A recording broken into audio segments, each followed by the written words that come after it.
que j'ai à cœur, que j'ai voulu partager avec vous ce matin, c'est, si tu peux nous mettre le diapo, la grâce. La grâce est le don. On a parlé de cadeaux, c'est la période de Noël, on parle de cadeaux. Celui qui va chercher le cadeau, ça y est, il faut que je trouve le cadeau pour le petit-fils ou pour mon fils, ma fille. Je suis en stress parce que j'ai toujours pas trouvé le cadeau ou parce que le prix, c'est quand même assez cher. Donc, on est dans une période de cadeaux. Et Dieu a un cadeau pour nous. Amen. Dieu a un cadeau, c'est sa grâce. C'est un cadeau qui est pour nous aujourd'hui, mais c'est un cadeau que Dieu ne veut pas juste limiter à Noël ou réserver seulement à Noël. Dieu veut que nous puissions user de sa grâce tous les jours. Grâce après grâce, il veut que nous puissions vivre par sa grâce. Il y a un pasteur un jour qui disait qu'à la fin de sa vie, à mesure que j'avance, je comprends mieux les choses, mais il en est une que je ne puis comprendre, c'est la grâce de Dieu envers moi. Pasteur à la fin de sa vie qui dit ça, qui dit mais au fur et à mesure, j'avance dans l'âge et puis je suis en fin de vie, j'ai compris des choses, mais une chose que je ne puis comprendre, c'est la grâce de Dieu envers nous. Le don de Dieu, sa grâce. La grâce est exclusivement le produit de la bonté et de l'amour de Dieu. Amen. La grâce est exclusivement le produit et de la bonté et de l'amour de Dieu. Dieu ne nous aime pas. Dieu ne nous aime pas parce que nous sommes aimables. D'accord ? Seigneur, tu m'aimes un peu normal. Franchement, je suis aimable. Je suis gentil, je fais des bonnes actions, je vais à l'église. Seigneur, c'est normal que tu m'aimes. Franchement, c'est normal, lui, que tu l'aimes, vraiment, c'est une grâce. Mais moi, franchement, Seigneur, que tu m'aimes, non, Dieu ne t'aime pas parce que tu es aimable. Dieu ne t'aime pas non plus après t'avoir changé. Dieu te prend, il te change, il te fait, allez, ça y est, maintenant, je t'aime parce que tu es différent, parce que enfin, tu as compris les choses. Non, Dieu nous aime malgré nous. Malgré ce que nous sommes, il est amour, Dieu. Dieu est amour. Et cette forme d'amour, sans autre raison que l'amour, c'est la grâce. La seule raison pour Dieu de nous aimer, c'est son amour. Et ça, c'est la grâce. Et ce principe est parfois difficile pour nous à comprendre. Parce qu'on grandit dans une société qui favorise le mérite. Tu vas travailler fort à l'école pour avoir des bonnes notes. Les sportifs vont travailler fort, vont s'exercer, vont s'entraîner pour avoir une récompense, pour avoir le trophée. Aux enfants, si tu n'es pas sage, sois à table. Si tu n'es pas sage, tu n'auras pas de glace. Donc, il va corriger son action, corriger son comportement, parce qu'il sait qu'il y a une récompense, le mérite. Et puis, même nous, on est là, si tu travailles fort, si tu atteins les objectifs, tu auras une prime. On grandit, on vit par la récompense. On est récompensé en fonction de nos efforts. Et puis, on va essayer de prendre, c'est pas on va essayer, c'est que souvent dans notre vie, on va prendre ce principe et on va essayer de le coller avec Dieu. Même des fois inconsciemment. On va faire des choses où on va essayer de gagner la faveur de Dieu. Et la grâce fait partie des fondements de la vie chrétienne, mais certaines fois, on a vraiment du mal à la comprendre, à l'appliquer dans notre vie. Pourtant, la grâce est porteuse de tant de bénédictions. La grâce vient pour nous libérer. La grâce est venue pour donner de la force à notre vie. La grâce est venue pour nous dégager du piège du diable. Au moment où on saisit et on réalise pleinement la grâce, on est dégagé des pièges du diable, de toutes ces pensées accusatrices et mensongères, et on vit une vie vraiment épanouie. Je crois qu'une grande partie de nos frustrations et de nos découragements sont dus au fait qu'on délaisse la grâce. Si tu vis une vie chrétienne où tu es frustré, où il y a du découragement, c'est que certainement, il y a une partie de la grâce de Dieu que tu as délaissée. Je suis sauvé par grâce, mais après, comment tu vis ? Est-ce que la grâce a un écho ? Est-ce que la grâce, c'est juste que tu dis, c'est réservé à ceux qui ne connaissent pas encore Jésus. Moi, je connais Jésus, c'est bon, la grâce, je connais. Alors que nous, on a besoin de vivre la grâce. Si on ne pratique pas la grâce dans notre vie, on va avoir un regard qui va se limiter à se dire, la vie chrétienne, c'est trop difficile. La vie chrétienne, c'est trop difficile à mettre en pratique. C'est plein d'interdits. C'est plein de règles, c'est plein de lois. La vie chrétienne, au bout d'un moment, ça devient monotone. C'est toujours la même chose, on vient le dimanche matin, et puis même quand je viens dans mon culte personnel, c'est la même chose, ça devient un peu passionnant. On arrive à un moment, si on met la grâce de côté, et on ne l'applique pas dans notre vie, on va se dire, c'est fatigant. C'est vraiment fatigant, c'est laborieux la vie chrétienne. Et pourtant, la grâce va nous donner notre regard sur notre vie chrétienne. La grâce va élargir notre vision. Et la grâce va nous amener à voir la vie chrétienne complètement différemment. La définition de la grâce qu'on peut avoir, c'est une faveur de Dieu non méritée. on ne peut pas faire valoir quoi que ce soit pour mériter la faveur de Dieu. C'est quelque chose qui ne se gagne pas et qui ne se mérite pas. On va lire dans Éphésiens chapitre 2, Éphésiens chapitre 2, verset 5 au verset 8. C'est affiché pour ceux qui n'ont pas de Bible. Il nous est dit, « Nous qui étions morts par nos offenses, Dieu nous a rendus à la vie avec Christ.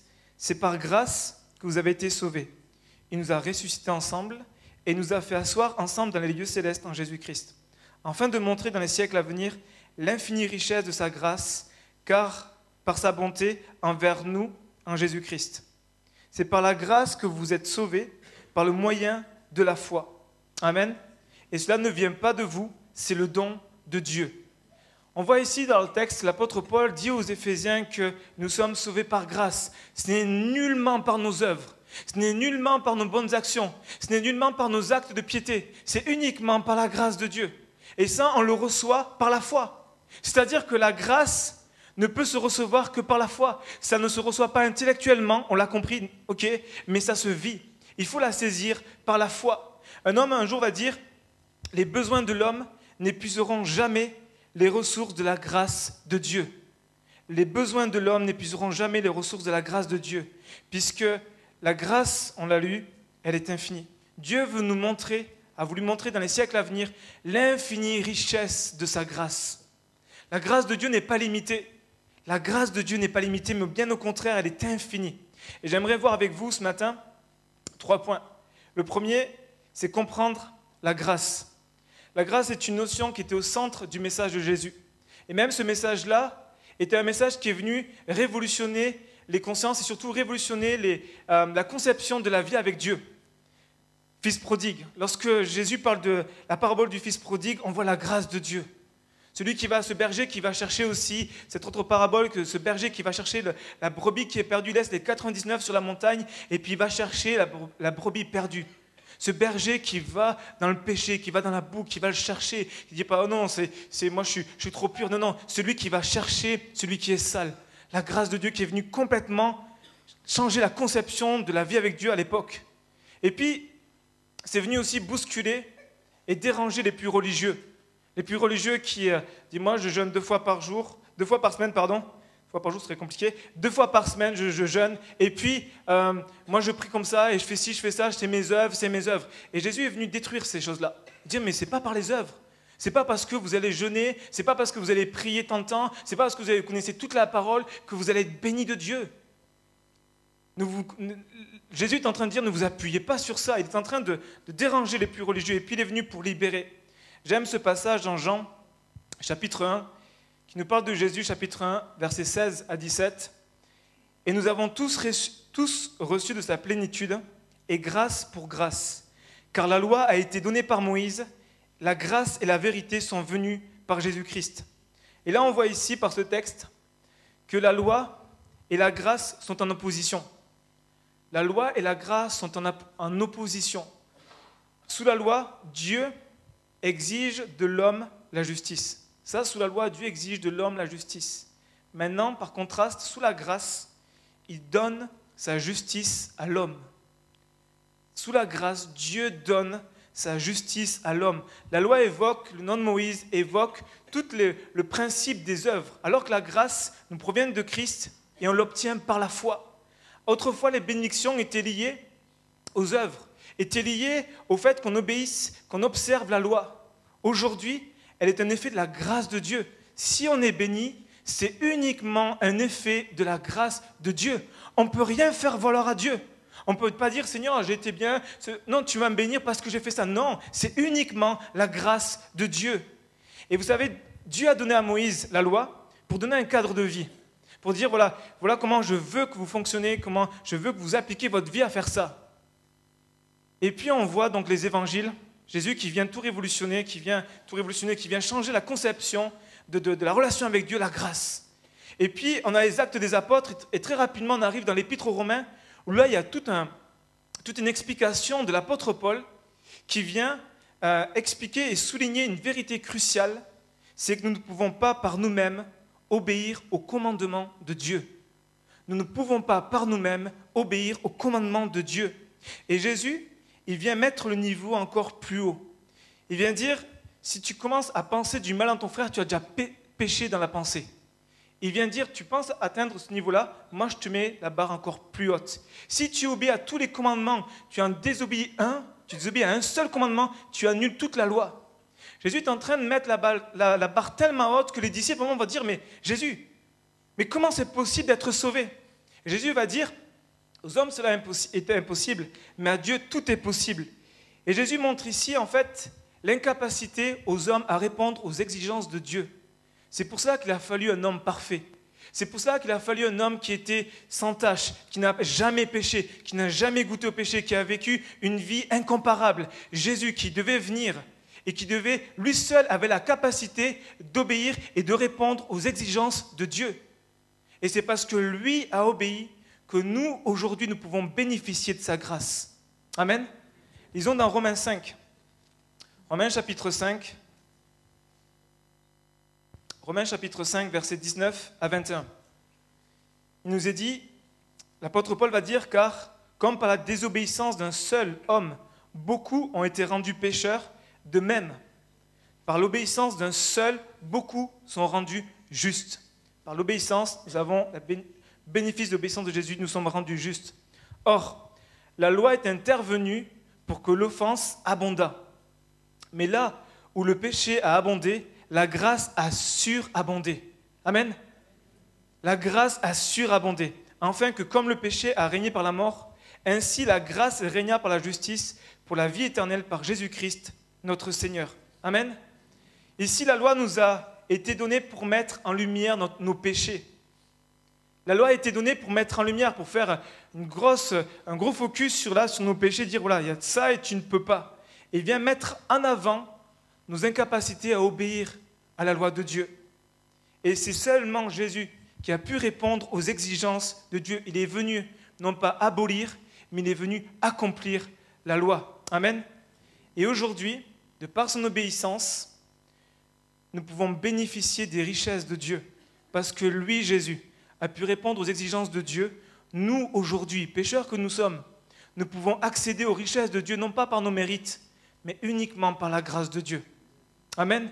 Toutes les promesses de Dieu, par la grâce. Toutes les richesses de Dieu, par la grâce. Toutes les bénédictions de Dieu, par la grâce. Les guérisons, par la grâce. Tout est un effet de la grâce de Dieu. Et puis, Jésus est lui-même le don de la grâce de Dieu. Jésus est lui-même le cadeau de Dieu. Et ce matin, si tu as quelque chose à retenir, le don de Dieu, la grâce, c'est le cadeau de Dieu pour toi aujourd'hui, c'est Jésus. Le cadeau de Dieu pour toi aujourd'hui, c'est Jésus. En cette période de Noël, le cadeau pour toi, c'est Jésus. Et là, j'aime bien l'apôtre Paul qui, lorsqu'il finit ce texte, au chapitre 6, il va anticiper les réactions. Il va dire, mais ce n'est pas parce que le péché abonde que la grâce a surabondé qu'il faut rester dans une vie de péché. Certains vont dire, ouais, mais que dirons-nous donc? Demeurons-nous dans le péché afin que la grâce abonde? Il faut que je reste dans le péché pour que la grâce abonde? Non. La grâce n'est pas une autorisation pour pécher. La grâce n'est pas un moyen pour dire mais Dieu nous fait grâce, on n'est plus sous la loi, c'est pas grave, on vit comme on veut, et puis les principes de Dieu, c'est pas grave, c'est Jésus qui les accomplit, nous on vit notre vie, et puis Dieu, j'ai besoin de ta grâce, et dimanche après dimanche, on vient pour se repentir et tout. Non, Dieu n'est pas en train de dire ma grâce est là pour que tu puisses vivre une vie n'importe comment. Ma grâce est venue pour couvrir tes péchés et pour t'amener à être émerveillé de l'amour que j'ai pour toi, afin de te transformer à l'intérieur et que tu puisses, toi, vivre une nouveauté de vie. Amen. Tite, chapitre 2, versets 11 à 12. Regardez ce qui nous est écrit ici. Car la grâce de Dieu, source de salut pour tous les hommes, a été manifestée. Elle nous enseigne à renoncer à l'impiété et aux convoitises mondaines et à vivre dans le siècle présent selon la sagesse, la justice et la piété. La grâce nous enseigne. Négliger la grâce ou faire n'importe quoi avec la grâce, ce serait mépriser le cadeau de Dieu, mais surtout négliger le prix fort que Jésus a payé à la croix. C'est dire, Jésus l'a payé, c'est le Fils de Dieu, mais c'est négliger ce que Jésus a souffert. Donc il est important ici de réaliser que la grâce, c'est quelque chose à vraiment considérer. Et vous savez, la grâce ne s'arrête pas au salut. Le salut est le point de départ. Le salut, le point de départ de la grâce infinie de Dieu. Ça m'amène au deuxième point, vivre la grâce au quotidien. Il est clair qu'en ayant saisi la grâce de Dieu, on ne peut être qu'émerveillé. Dire, waouh, Quelle grâce, quel privilège. Moi, je devais être condamné, banni de la maison de Dieu, et puis je suis racheté, réconcilié, justifié. Quelle grâce. Seigneur, quelle grâce. Merci pour la grâce que j'ai. On ne peut être qu'émerveillé, puis il y a comme un sentiment qui vient nous habiter en nous, dire « Je désire plaire à Dieu. Je désire suivre Dieu. Je désire lui obéir. Je désire vraiment vivre toute ma vie pour lui. » Salut par grâce, et puis ensuite, souvent, la vie chrétienne par nos propres œuvres. Souvent, c'est le salut par grâce, oui. Et après, travaille fort pour ta vie chrétienne. Travaille fort pour que tu puisses plaire à Dieu. Et puis certaines fois, c'est nous-mêmes, on a cette mentalité-là. On est dans le principe du mérite.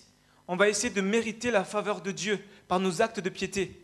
Par notre vie de prière, on va faire valoir notre vie de prière. On va faire valoir notre vie de la parole. On est là, Seigneur, la connaissance de la parole. On va faire valoir notre vie d'église. On va même faire valoir nos bonnes actions pour essayer de gagner la faveur de Dieu, essayer de gagner la bénédiction de Dieu. Toutes ces choses sont bonnes, mais ces choses doivent découler de notre relation avec Dieu, doivent découler de l'amour que Dieu a pour nous. Ces actions ne doivent pas être là, je le fais parce que je veux plaire à Dieu. Non, je le fais parce que Dieu m'aime et je ne peux faire que ça, que aller dans la prière, aller dans sa maison, aller dans sa parole, parce que la grâce me saisit. Et souvent, on va essayer de gagner l'amour de Dieu et son approbation par ses actes de piété. On va essayer de gagner l'approbation de Dieu.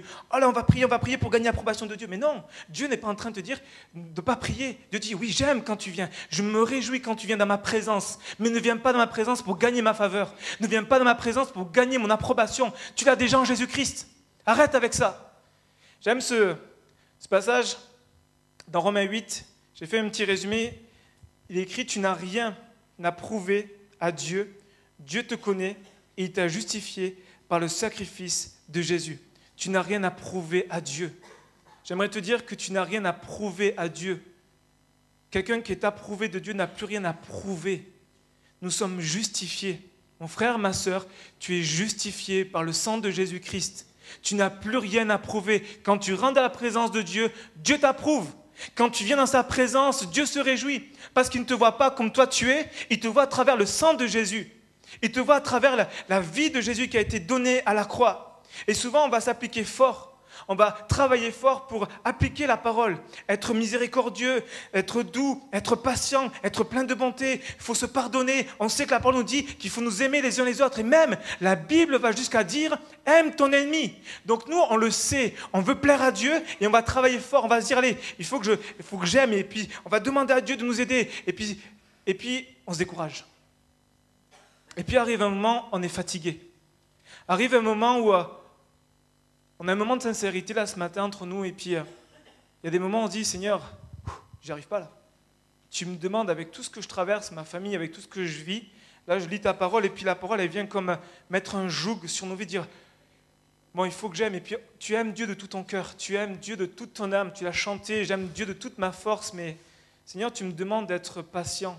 Tu me demandes de pardonner cette situation. Je n'y arrive pas, Seigneur. Je n'y arrive pas. Et le danger pour nous, c'est de le faire par nous-mêmes. Vous savez, une chose que j'ai remarquée, c'est qu'il n'y a pas un seul livre que l'apôtre Paul a écrit sans introduire son livre par « que la grâce et la paix de Dieu vous soient données ». L'introduction, c'est pas juste... l'apôtre Paul ne sait pas quoi écrire, donc voilà, comme nous on écrit, vous savez, des fois des formules toutes prêtes pour commencer une lettre, et terminer avec une formule de politesse, on ne la pense même pas, mais il faut l'écrire parce que ça fait bien dans la lettre. L'apôtre Paul, ce n'était pas ça. Lorsque l'apôtre Paul introduit son livre, avec toutes les recommandations, dire il faut être doux, il faut être miséricordieux, rempli des entrailles de miséricorde, juste avant, il écrit, en introduction, que la grâce vous soit donnée. C'est-à-dire que tout ça, ça doit se faire dans la grâce. Tout ça doit se faire dans la grâce de Dieu. Pas par tes efforts, pas par tes œuvres, mais dans la grâce de Dieu. Et c'est quoi être dans la grâce de Dieu?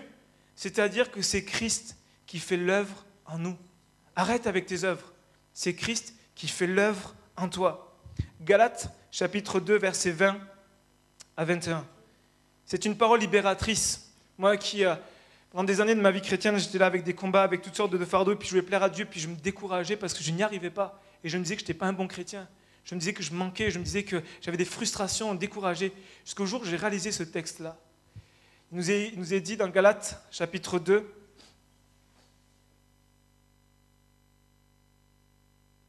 verset 20, « J'ai été crucifié avec Christ, nouvelle naissance. Et si je vis maintenant, ce n'est plus moi qui vis. Ce n'est plus moi qui vis, mais c'est Christ qui vit en moi. Si je vis maintenant dans la chair, je vis dans la foi au Fils de Dieu qui m'a aimé et qui s'est livré lui-même pour moi. Je ne rejette pas la grâce de Dieu, car si la justice s'obtient par la loi, Christ est donc mort en vain. » Amen. Tu peux remettre juste la diapo avant. Ce n'est plus moi qui vis, c'est Christ qui vit en moi. Ça, c'est une parole que pour chacun d'entre nous, c'est ça la grâce. C'est-à-dire qu'on a été crucifié en Christ, nouvelle naissance, par la grâce qu'on a été sauvé, mais il faut continuer à vivre à la grâce. Il faut continuer à vivre par la grâce. C'est quelque chose qu'on doit réaliser, c'est que c'est Christ qui vit en nous et c'est lui qui fait l'œuvre. C'est lui qui va te donner d'être miséricordieux. C'est lui qui va te donner de pouvoir pardonner. C'est Jésus-Christ, pas le chrétien, pas celui qui essaie de faire par ses propres œuvres. Oui, il faut obéir. Oui, il faut aimer la parole de Dieu et s'appliquer à pratiquer la parole. Mais il ne faut pas oublier une chose, c'est lui qui fait l'œuvre. C'est lui qui fait l'œuvre à travers nous. J'aime ce témoignage de Gary Wilkerson. Gary Wilkerson, qui est le fils donc, de David Wilkerson et qui est pasteur à Springs Church, dans le Colorado, et qui, il y a quelques années, j'ai eu l'occasion de l'écouter.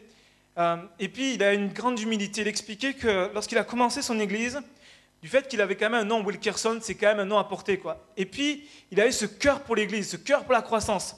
Ce qui s'est passé, c'est qu'il s'est dit, il va faire une conférence. Il est parti à une conférence, il a vu les frères du conseil, je pars à une conférence, je vais faire grandir l'église, je crois qu'il y a une méthode et tout à appliquer. Il part à la conférence. Au moment où il retrouve la conférence, il reçoit plein de, voilà, si vous voulez la croissance pour l'église, il faut faire telle chose, telle chose, telle chose. Il prend tout, il achète des livres, il prend les CD, il prend tout, et il revient dans son église, et puis il applique ça. Et puis ça marche, il voit une croissance, jusqu'au moment, ça stagne, ça s'arrête. Et là il dit, il ne comprend pas et tout, et puis il entend parler d'une autre conférence. Il prend les frères du comité, il dit, voilà, il y a une conférence à telle ville, il faut que j'y aille, et puis là on va vivre la croissance. Par la conférence, et puis, oh Seigneur, c'est béni, c'est ça qu'il faut faire, c'est plus ça, mais c'est cette méthode-là. Il prend les livres, il prend les CD, il ramène tout à l'église, et puis il va l'appliquer. Et il applique, et il fait ça 2, 3, 4 fois. Et arrivé un moment, les frères du comité disent, bon voilà, frère Gary, on vous aime. Au moment où il entend cette parole-là, il dit, il y a quelque chose qui ne va pas là. S'il commence à me dire qu'il me parle d'amour, c'est que derrière, il y a quelque chose qui va venir. Puis voilà, frère Gary, on vous aime, vraiment on vous apprécie, vous êtes vraiment notre pasteur, mais on ne peut plus là. On ne peut plus partir d'un côté et de l'autre, une méthode ainsi, une méthode là. Il nous faut vraiment que vous puissiez nous donner la direction. Et là, il dit, écoutez, il y a une dernière conférence.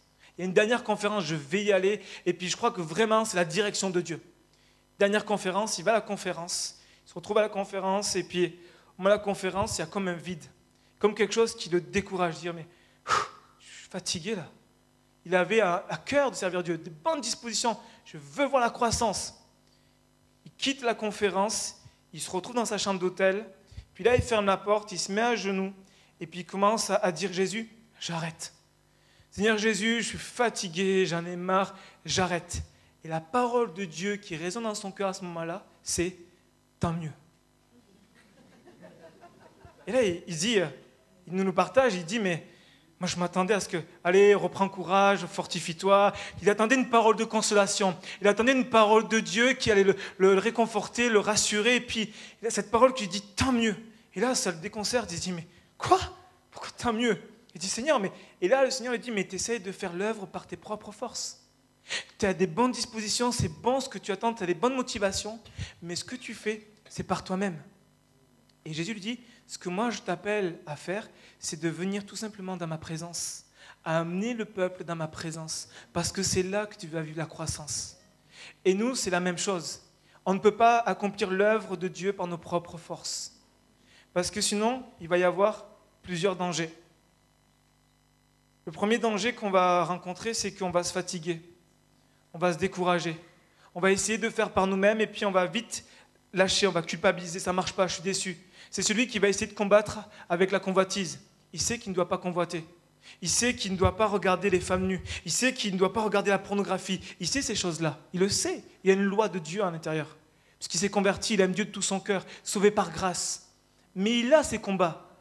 Cet homme qui combat, ce jeune qui combat avec ces choses-là, et puis c'est trop difficile, et puis il le sait. Qu'est-ce qu'il va faire? Il va prendre rendez-vous avec le pasteur. Le pasteur va lui donner des conseils, et puis il va essayer de les appliquer. Et puis ce qui va se passer, c'est que moi je l'ai fait. J'ai dit, allez, il faut que tu fasses ça, il faut que tu fasses ça. Je lui donne des conseils. Combien de jeunes sont venus avec des combats, différents combats, et puis ils disent, ah, il faut que tu fasses ça, il faut que tu fasses ça. Et puis les jeunes disent, ils y vont de tout leur cœur, ils prient, ils jeûnent, ils font des choses. Et puis ça tient 1 semaine, 2 semaines, gloire à Dieu, 3 semaines. Et puis 4e semaine, ils tombent. Allez, on repart à zéro. Et puis on repart, allez, on s'encourage et tout ça. Et arrive un moment, on est découragé. On est découragé parce qu'on essaie de faire par nous-mêmes. Alors que, Seigneur, j'ai pleinement conscience qu'il y a ce combat. Seigneur, je suis incapable. Fais l'œuvre. Seigneur, je viens à tes pieds pour dire, c'est toi qui fais l'œuvre. Moi, je ne peux pas.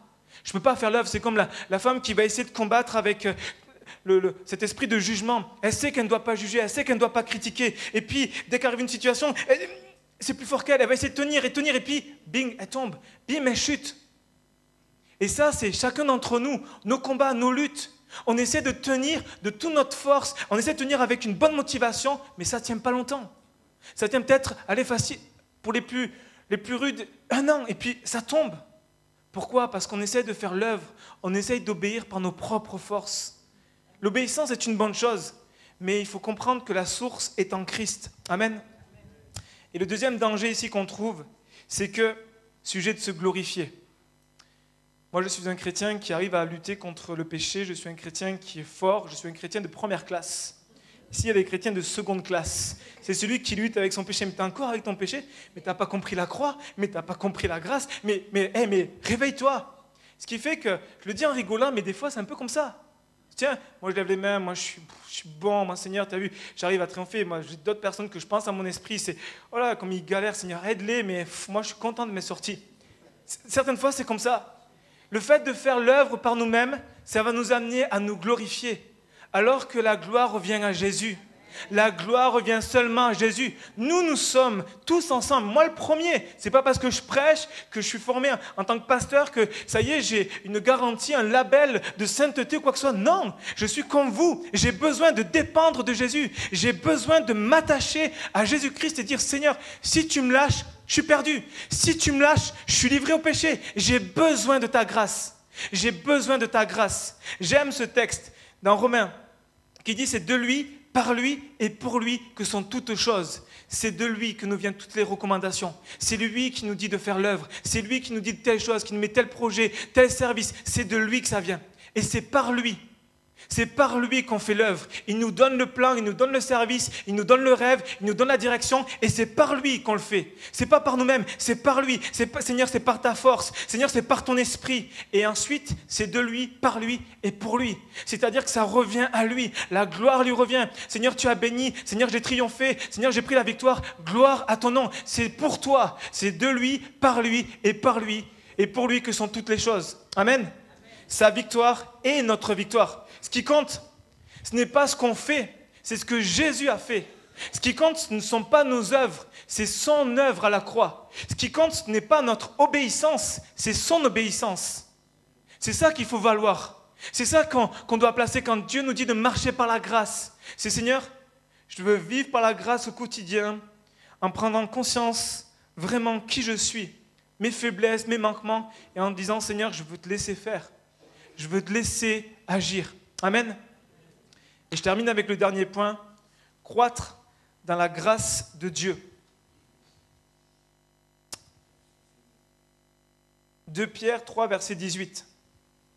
L'apôtre Pierre va nous dire « Mais croissez dans la grâce et dans la connaissance de notre Seigneur et Sauveur Jésus-Christ. À lui la gloire maintenant et pour l'éternité. » Amen. Il y a une citation que je vous ai mise juste après, et je la trouve tellement pertinente par rapport à ce texte. Il nous dit « Croître dans la grâce, c'est renoncer à toute confiance en soi-même, à toute force propre, à toute justice propre, pour ne compter que sur Dieu. » C'est ça, croître dans la grâce.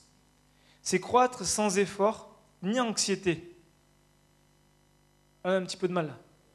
Croître sans effort. Seigneur, il faut faire des efforts. Oui, Dieu n'est pas en train de dire, je vous déresponsabilise, faites n'importe quoi. Non, c'est le repos de Dieu ici. Croître dans la grâce, c'est aussi vivre le repos de Dieu.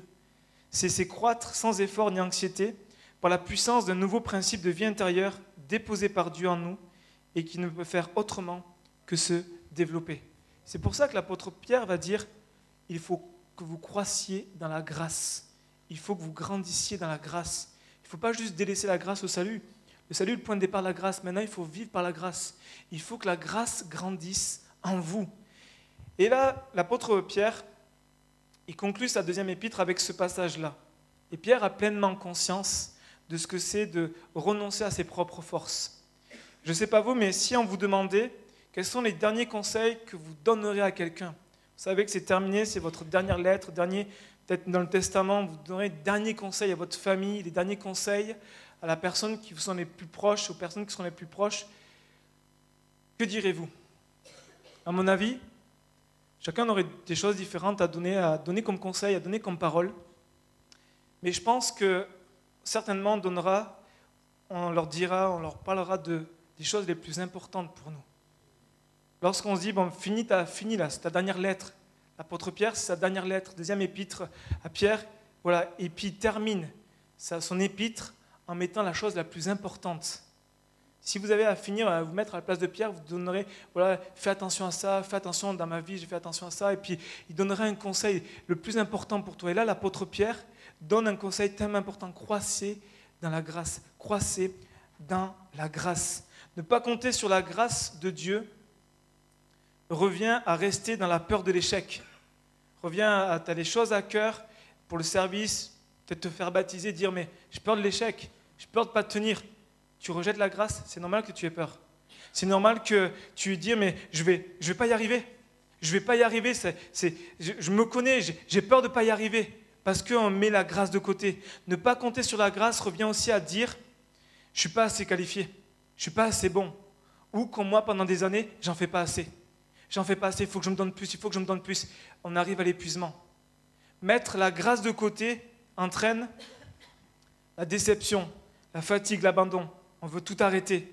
On fait des promesses à Dieu, on fait des véritables promesses à Dieu, et puis on n'arrive pas à les tenir. Et puis on se décourage, on arrête. Et je termine avec ça, avec l'apôtre Pierre.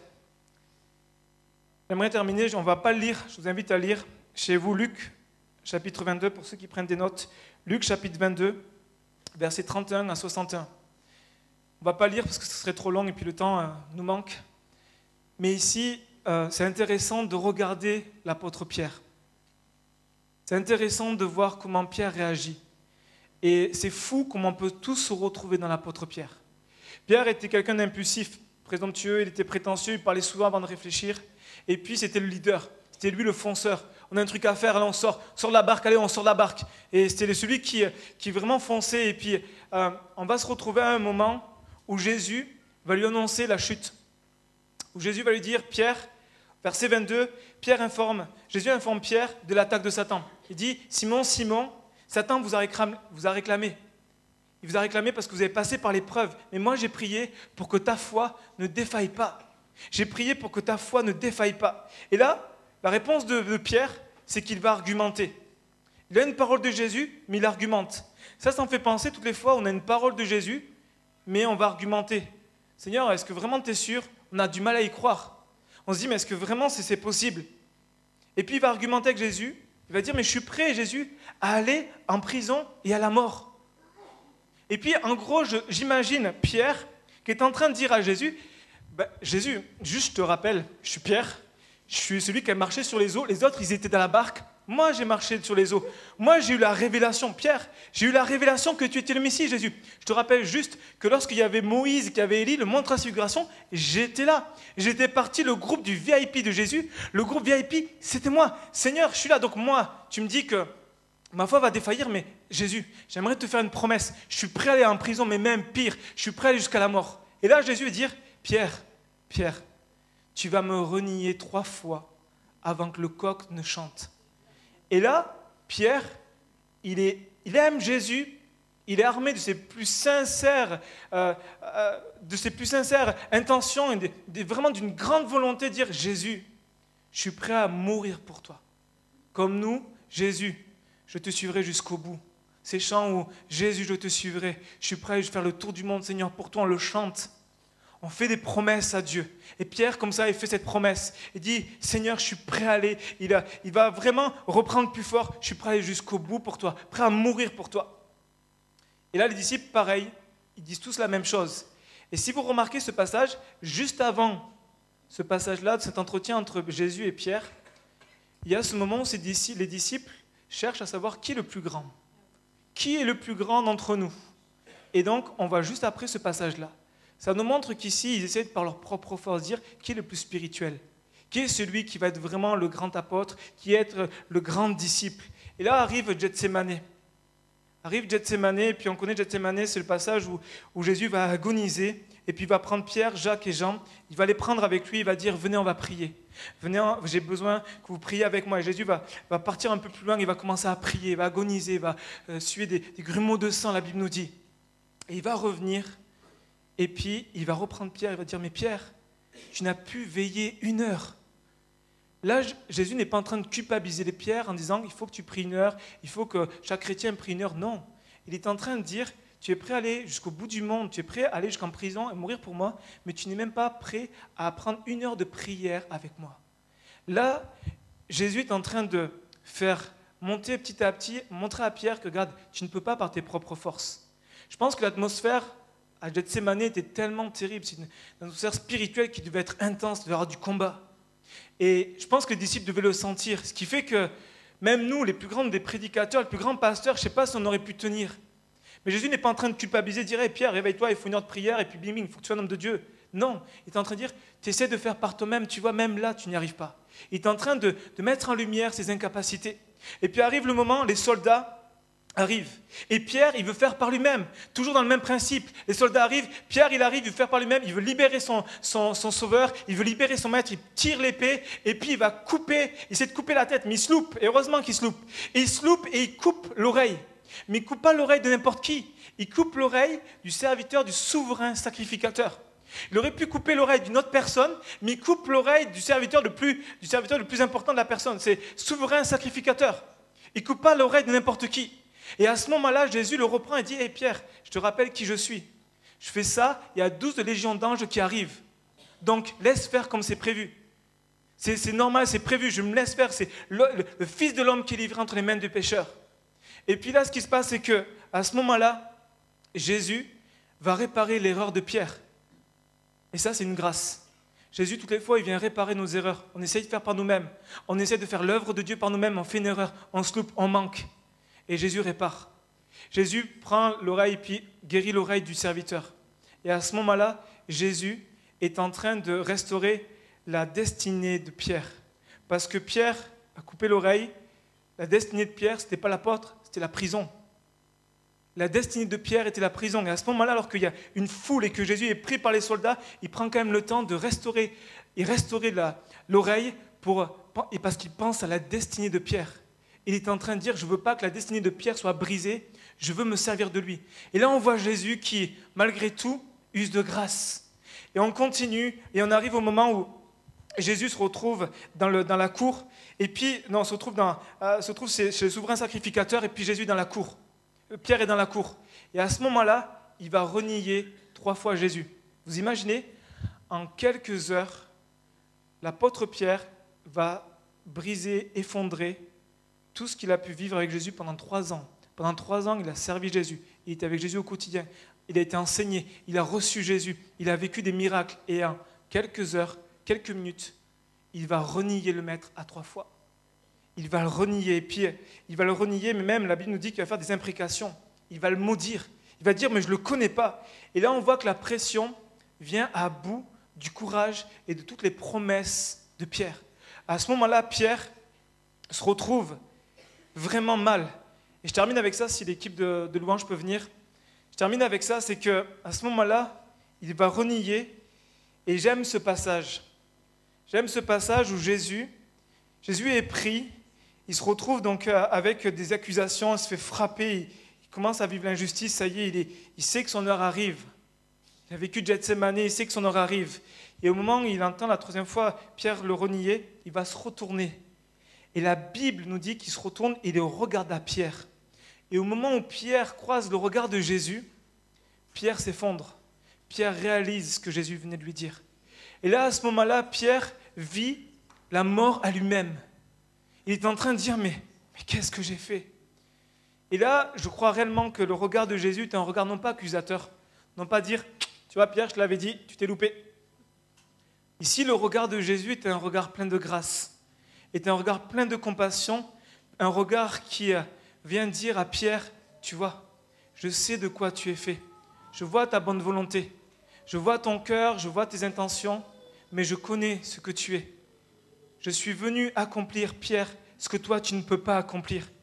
Je suis venu accomplir la volonté de Dieu, chose que toi tu ne peux pas faire avec toute ta bonne volonté. Jésus est en train de par ce regard, de dire à Pierre, tu vois, arrête de vouloir faire l'œuvre par tes propres forces. Arrête d'essayer de faire des choses par toi-même. Et ça, c'est l'enseignement que Jésus veut nous donner, de marcher par la grâce.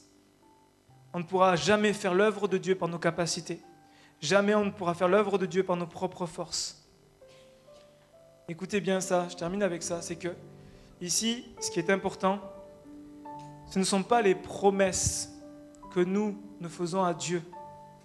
Ce qui est important, c'est les promesses que Dieu nous fait. Ce ne sont pas toutes les promesses que nous faisons à Dieu parce qu'on n'est pas capable de les tenir. On n'a pas notre force, on n'a pas la capacité de les tenir. Mais ce qui est important, ce sont les promesses de Dieu. Et là, l'apôtre Pierre se retrouve à être vraiment à pleurer amèrement. Il vit un profond découragement, comme des fois ça peut nous arriver, de vivre un profond découragement, on abandonne, on laisse tout et on retourne à la pêche. On retourne à notre vie passée, on retourne aux choses qu'on avait goûtées, on retourne à ce que, avant que Jésus nous appelle, on retourne parce qu'on n'y arrive pas, on a essayé, on n'y arrive pas. Et Jésus va le réhabiliter. Jésus va le chercher pour dire non, j'en ai pas fini avec toi. Je voulais juste te faire comprendre que c'est uniquement par la grâce. C'est uniquement par la grâce. Ce qui est important, c'est que tu laisses grandir Jésus. Amen.